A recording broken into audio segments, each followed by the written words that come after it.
Back to another episode of everybody's favorite show, Overnight Celebrity, where we're trying to just turn everybody into a celebrity overnight. Will it happen? I hope so. I'm here with my guest, and that's when we go by. Hi, I'm Rick Friesen. Rick Friesen, and actually, this is a very special guest we have today. You know why? Because he is the first person I met when I moved into this house. He told me to just sit over there and wait for me to get ready. All right. Now, so you and I have an interesting story. We've kind of been tied together because you moved in here the same week as me. I think 2 days. 2 days prior. Yeah, 2 days before you did. Yep. And you gave me the tour, which, wasn't much. I didn't know where anything was. Didn't know where anything was. Told me to sit there for 30 minutes. You were my first tour also, and I didn't know what I was doing. Mm-hmm. I moved in. He didn't look at the bed, apparently. There was a bunch of shit over there. It wasn't my job. It wasn't his job. Threw me a blanket and said, "You're good to go." All right. No, but anyway. I got you a blanket. You got me a blanket, yeah. Still use it to this day. Yeah, do you? I washed it a few hundred times. Is it warm? Yeah, it's just, we're in Southern California, isn't it? That's cold as shit in the front room. So. Oh, I can't say that, huh? Oh, you can say whatever you want, man. This is your interview, not mine. So, how did you get here? My buddy Mark. Buddy Mark came through. What'd he say? He hit me up and he said, "I need some help. Mm-hmm. I'm working a full-time job and I have an opportunity for you.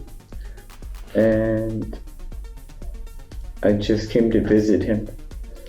And he told me he needed help." And when opportunity comes knocking, Rick came a rocking. Had nothing else to do. Had nothing else to do. But, also, let's just cover this quickly. You were also the person who put me on with my current job employer right now. And put a lot of us on there. I hope that's going well. Yeah, it's going pretty well for me. About to hit the Super Bowl. Really? Yeah. Are you really? Yeah. That's cool. And I worked the All-Star game. I told you, bro. I told you, it was a sick job. It was cool for everybody. Yeah. But yeah, it's going pretty well for me. That's cool. Say he was about to make me a manager on the project we're doing next year. That's cool. Nice. Probably Coachella. It's bigger than that. Oh, nice. He'll probably let you in. No, I'm just kidding. Oh, sweet of you. I said he, not me. Oh. No, he's cool. No, so we all went to Coachella. You got a bunch of people from Artist House. And how many people would you say you got? Yes, ma'am. 21 the first weekend and 17 the second weekend. 21 the first weekend, 17 the second weekend. Yeah. And then, so, yeah, the whole thing went to debacle. We didn't get paid ever for the first weekend. Never. Not a cent. I think one of us got $100. Well, that's... I only worked 20 hours, so I still got something, you know what I'm saying? Yeah. Especially when they told us we had a lower funding. But then they paid me for the next ones. You never got paid. No. We had a whole house. Money. We had a whole house not paying rent waiting to get paid for this, bro. It was crazy. They're like, but at the same time, that money was never gonna last forever. No, Well, it never sure does. made it sound like it was. After that, we became pretty good friends. You no longer work there. Well, let's talk about you as an artist, though. That was a little history of how we met. But That's nice. as an artist, you had your own clothing label. I did. And designed Designed your own logos, which we're gonna link in the bottom because I know you're pretty proud of those. Yeah. And what was your brand's name? Candy Girl Clothing. Candy Girl Clothing. So I think it's a good name. Yeah, I know One Edition did. I'm an idiot. And take us through the process of how you came up with the design, the name, the idea. Well, Kandi is a big part of the Plur movement, which is peace, love, unity, and respect, and in the electronic music industry, for lack of a better way to put it, that is very, very important. Candy are the little pieces that you wear around your wrist. And people trade them. There's a whole little ritual. And then with the, I'm not really sure. I don't know. I don't 100% know how I came to that name. So were you always drawn to the candy aspect of the festivals? Yeah, I was a candy kid. Candy kid. And what was your favorite candy piece you had? I don't know. I had a cuff that was done by hand in rainbow colors. There's pictures. I don't know if you ever saw them, and I've got a Dr. Seuss hat on and candy all up and down my arm. So, oh, hell yeah. It was good times. Where were you at there? Oh, that was in San Luis Obispo. San Luis? Yeah. At Camp Bisco? Camp Bisco. No, at San Luis Obispo. It's where the clothing store initially opened. Okay. So, and you were in the rave culture, which inspired you to become a candy kid. Yeah. We specialized in fittings and nightlife apparel, entertainment concepts. Entertainment concepts. Yeah. So what I didn't design myself, with an amazing team that I had, it was a good team. Went and either outsourced and found designers that I could just buy their inventory and have exclusive for Candy Girl. So everything was very boutique. So limited edition everything. Some of it. Did you have any products that were just like selling off the shelves, like sold out and selling? Yeah, our JVal, shout out to JVal right here in LA. We had their whole catalog available to us at one point, and that's an amazing, amazing label. They're right here in LA. Their fabrics are phenomenal. Every step of the way, it was an amazing experience with them. And so you did a lot of collabs, had your website pretty popping. Yeah, it was all right. I had candygirl.com in my possession. I had an entire label that was being built, and you had models, yeah, all that jazz. Yeah, nice team. My entire team when I leave. All right, yeah, we're gonna post a picture of the logo and like maybe a little description. Do you have any items for sale to this day that we can link down? Working with in the entertainment and fashion industry. Yeah. Okay, so you are readdressing where you want to take or what direction you want to take. So you're giving it a new address.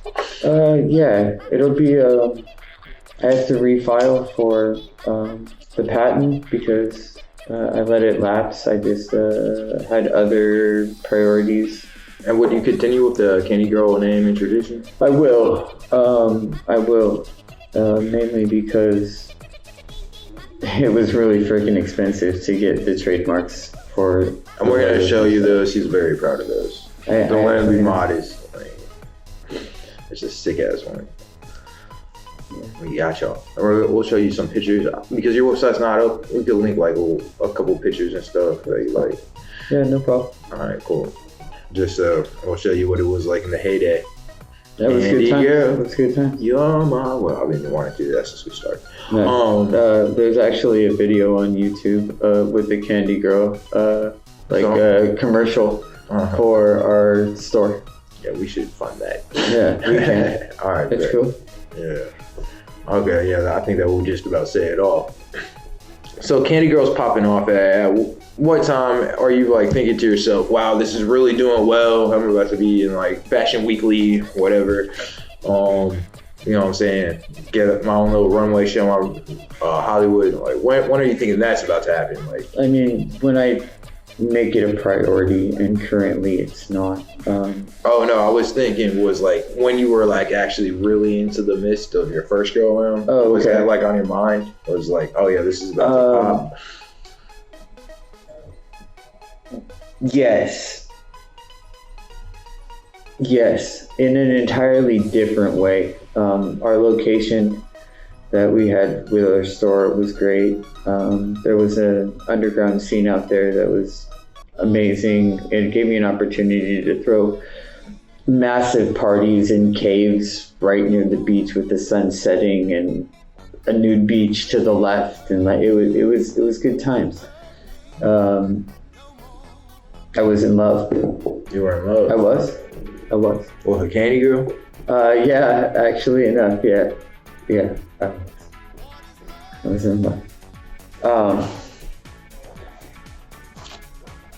Sometimes life just slips away. Do you think she prohibited how much time you were able to spend? No, she was amazing. Absolutely phenomenal. Was she helping you with your project? Yeah, definitely. Like I said, if it wasn't for the team that I had, none of it would have ever existed. It would have never been possible. Ever. I feel that. Just keep in mind, it's really expensive to start a business. I'm learning that slowly. I mean, just getting these books off. I've been stuck here, bro. Remember, I was only supposed to live here for a month. Yeah, I guess so. $12,000 later. Yeah, well. Still stuck here, but that's why we say please help guys and support. Yeah, buy a book. Just buy a book plug. Buy a book. I promise it won't disappoint. Fucking EDM, you know what I'm saying? Y'all Kandi girls out there, I got y'all. Fun. But yeah, so enough about me. This isn't about me. This is about you. So you fell in love. She helped you a lot, and you were able to further the brand, link with people. Yeah, we had a rough start.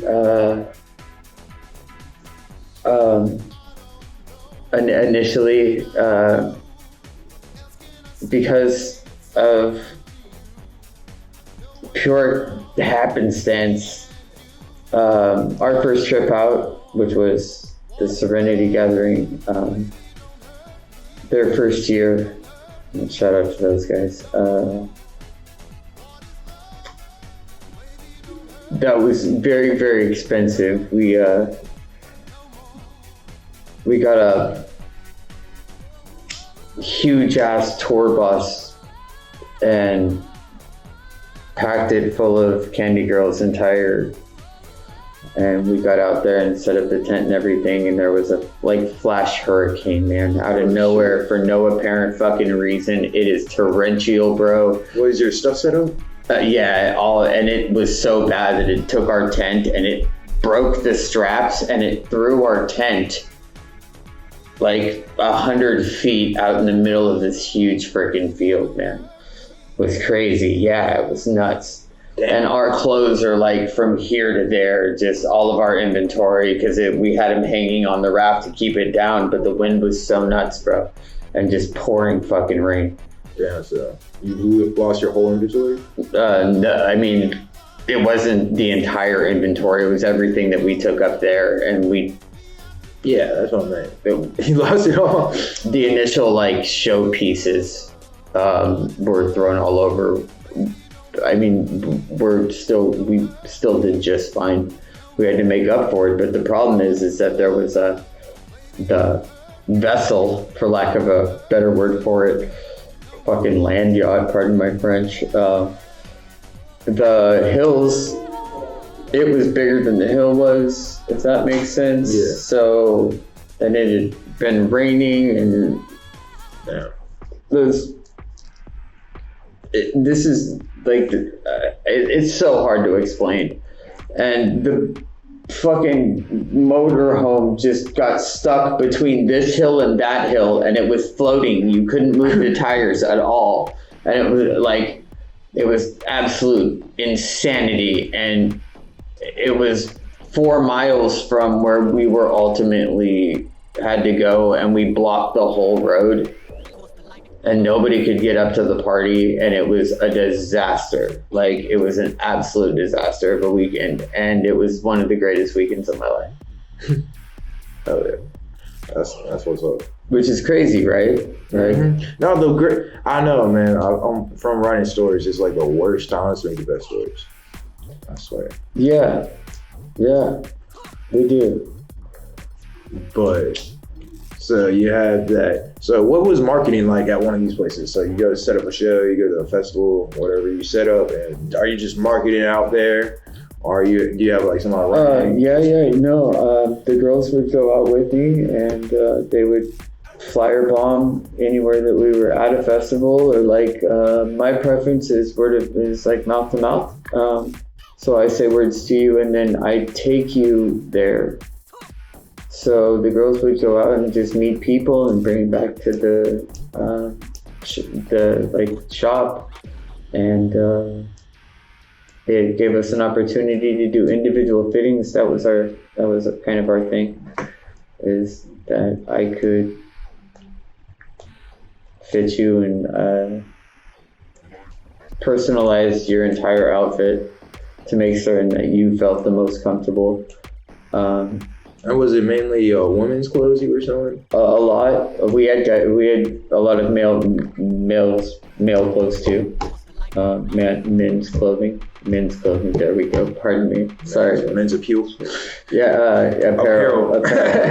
Yeah. No. We had a lot of clothes for everybody. And if there wasn't something, I had a huge collection, and the girls had massive collections of clothes, and we would make certain that we could find something that would work for you. If I could do it all over again in that location, I would have had more of a secondhand clothing store, but with rave apparel specialty, if that makes sense. Because the location was very eco-friendly, and out of respect for where my clothing store was, I wish I would have known more of the situation before just randomly going there, opening a business, and Yeah. More of the surroundings, or the type of crowd the area attracted? No, because it. How do I explain this? So small beach cities are different than a big city, like as is the back east or over there, from here, from there. It's not necessarily the place attracts the people, but it has a vibe. Does that make sense? Yeah. That's a vibe. And the place you were at had a vibe. Yeah, it's a cool vibe. It's You might have been selling the wrong stuff. I was still doing great because of the website. Okay, so because of marketing, because of how quick we moved. So the store was just a front, but it wasn't really profitable. But the website was really like bringing in the bacon. The store, it wasn't a front; it was a real store. I know, yeah. Like, it was like just so you had like a place to like plant the flag. Yeah, 100%. That's exactly what it was. And I made some really good decisions, and had a production company at the same time, and we were throwing a lot of parties. Okay, so that's nice. So, so you were also a DJ, still are currently. I think so. Yeah. Are you working on any tracks? And let's transition that. How did that mirror in with how did you mesh that with the clothing apparel sales? Because you were doing these both at the same time. So were you focusing on one or the other, or like you were trying to make both together? They were happening simultaneously. It was just part of the job.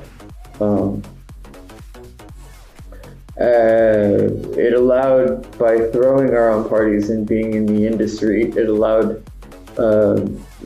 bigger network for us to initially jump headfirst into. There was almost the connection of the underground music that brings people together for what we call events or raves or parties was a lot smaller than what I was used to, and they were craving more. There was already a pre-existing small little beach city for the house music, and They needed to be bigger. And if they had somewhere that they could find clothes to match their passions, for lack of a better word. I'm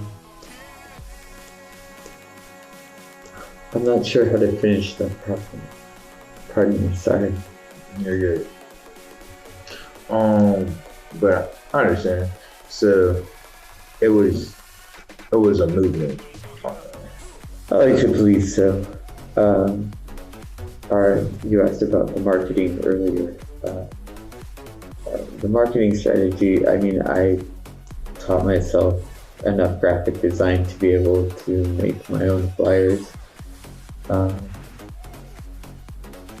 And with the digital era the way it is and technology where it's at, it's very directional as to locating your demographic. So you were able to target people in your age, around your age, who are interested in the same things, and you were very successful. Where did it start going? Like Kandi Girl started going a little off the rails. Off the rails? Didn't go off the rails. Didn't? I don't want to call it off the rails. I made some bad decisions with my heart.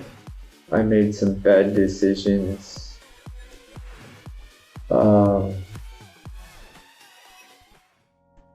I made some bad decisions. It wasn't necessarily off the rails. Right. I mixed love and business, and they should never be mixed. All right. So, as far as DJing, when did you start that? I've been mixing for 14 years. I've been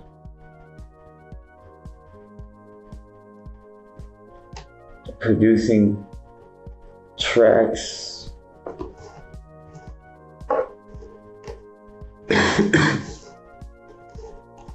for 4 to 6 months. I'm learning. I wish I would have got in that side of the industry a lot sooner, but I'm having fun with it. So you're still learning.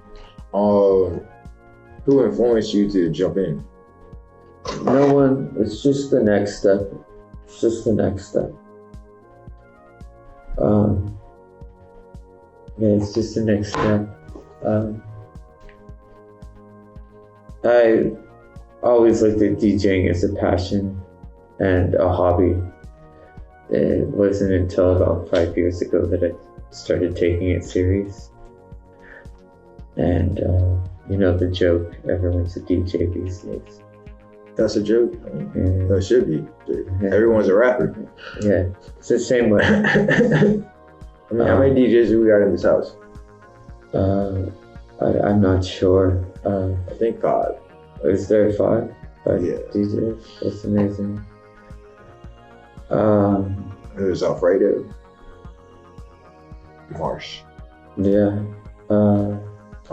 Benji. Benji can't DJ. You're right. I'm just thinking about people. Producers. I'm thinking more producers. My bad. Producing. Producing? He could outproduce me all day. So, I mean, it kind of goes hand in hand. You should be able to do both, I think. Exactly. That's what I'm working towards right now. I just, it's a lot of stuff to remember. It's so many buttons. Really, and what did you use to like build your how'd you start? Like, what buttons were you only using the same buttons at one time, or were you like slowly building up, getting more complicated? It depends. It depends on if you mean when I first started DJing or now.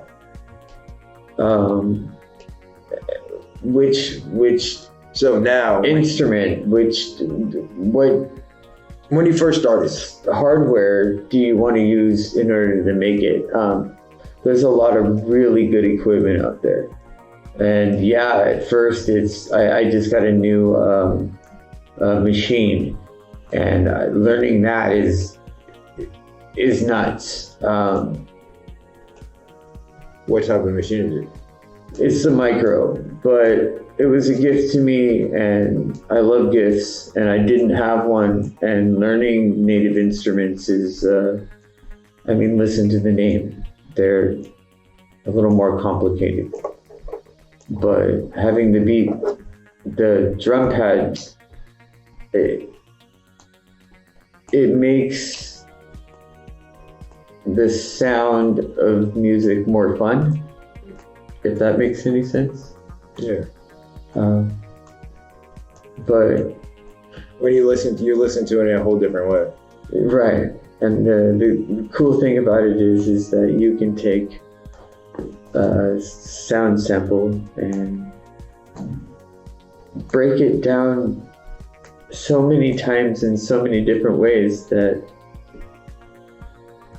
I don't know, options like that, they're mind-blowing to me. Yeah. It's crazy. Yeah. So just have you always made the different sounds? Yeah. Sound is frequency. It's fuzzy air. It's what we're made of. We are music.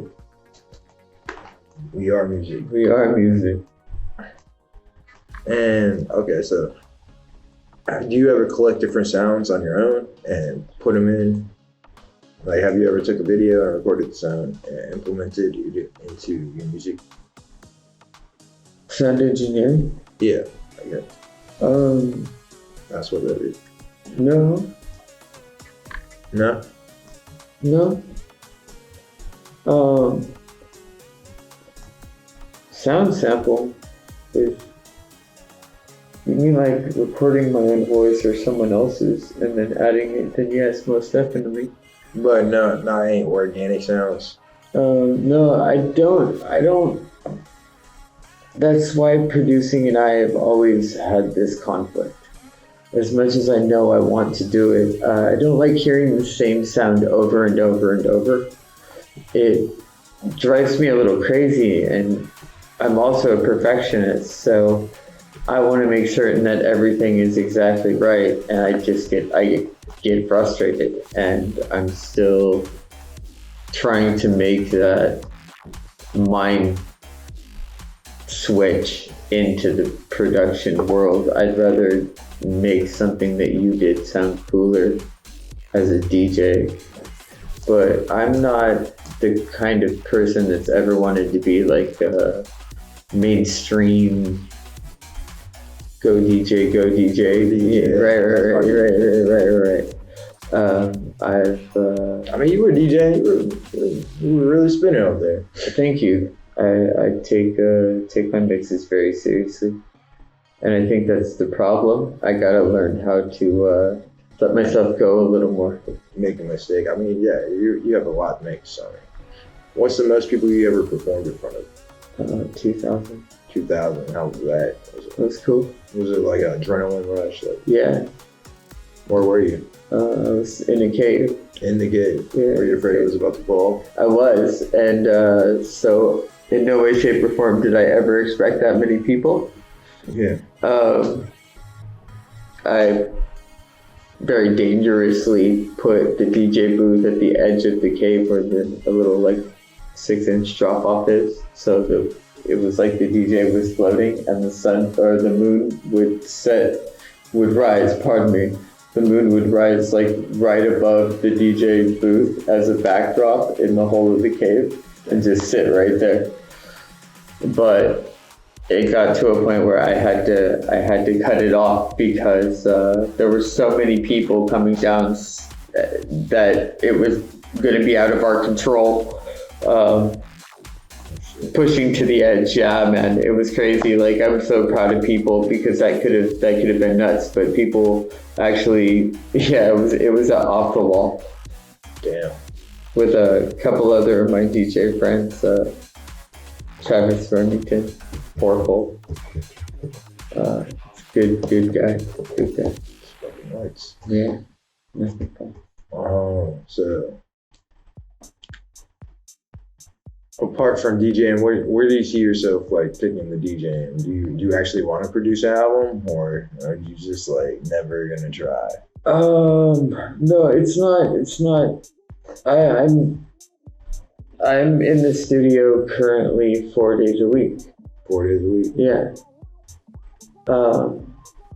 I'm cramming knowledge into my brain as fast as I can, trying to figure out which form I like the best. I don't want to commit to a style. Ableton's very confusing for me. What program do you use? I've been learning Tractor. I've been learning the native instruments. The native instruments are exactly what? How do I explain this? Using the micro, it's got, oh man, software called the Reactor.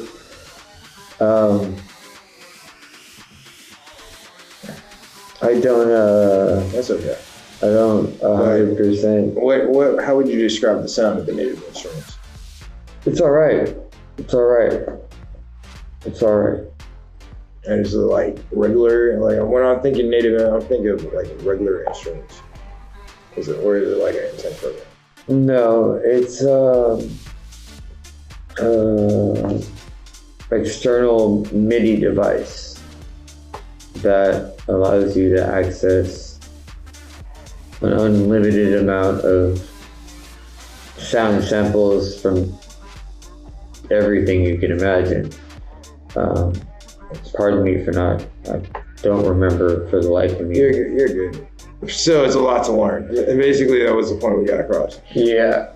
So yeah, you're focused in 4 days, trying to cram all that into your brain a week. And what's the end goal in that? Ultimately, it would be an album. An album. I've got a couple things written. Do you have any songs? I do. You do? I do. All right. Well, we're making a mixtape for the that's house. Funny. Me too. No, the whole house is putting their best song on it. Cool. So look out for that, guys. But yeah, you're invited. I'm sure. Maybe not the best song, whatever song they want. But yeah, and so you got an album. Do you have a name for it? No, I'm just kidding. It sounds like it's still in the works. So, and when do you think we'll be seeing more Kandi Girl? When I'm not focused on other things. Kandi Girl is always there. It's in your heart. All right, yeah. So that's your baby. So your first project. It's my love. I put a lot of effort, time. A lot of people did. Like I said, they were amazing people. Sounds like you ever talk to them? No. Yeah. No. It's a chapter of my life that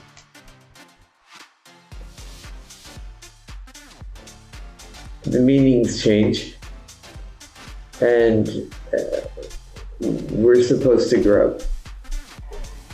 And Candy Girl, although the time and effort was put into it, I've grown past that portion, but the company is still the company. Sure. Okay. Alright. And is there anything you would like to add? No, don't do drugs. Don't do drugs. Alright guys, we will talk to you later. Thank you.